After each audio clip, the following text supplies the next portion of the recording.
We're talking tonight with one woman who had the virus and is now recovered.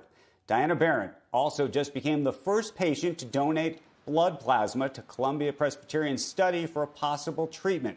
She's with us tonight. Good evening. Thanks for joining us.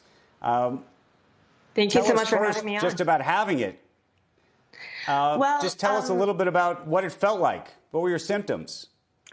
There was nothing subtle about it. I woke up with 102 fever that I hadn't had in a decade. And it was pretty miserable for the first few days, but I've had flus that were worse. I was able to treat it at home with Tylenol and Gatorade, which 90% of people will be able to do. It's a slightly strange trajectory because you don't get just better and better the next day. It's sort of one step forward, one step back. So it's sort of important to know that going into it.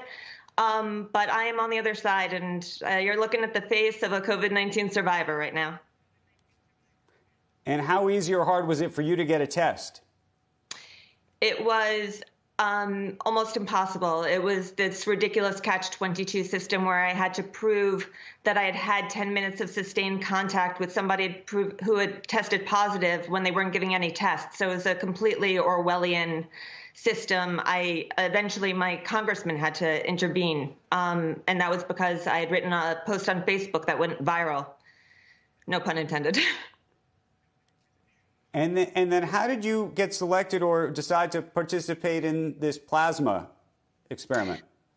So when I realized that I was one of the first people in my area to be actually diagnosed with COVID-19, I realized that presuming that I was going to be one of the 90% of the lucky people, I would also be one of the first survivors. And with that came a tremendous responsibility, but also an opportunity, because at the end of it, I could have superpowers in terms of immunity and antibodies. And so I started a group called Survivor Corps, which is it's right now a grassroots movement. It's a public group on Facebook. Anyone can join, please do. But it will eventually become an opt-in database that matches survivors with research institutions so we can make it as efficient as possible, because right now that's the best hope for getting to the bottom of this virus and helping the people who are the very sickest.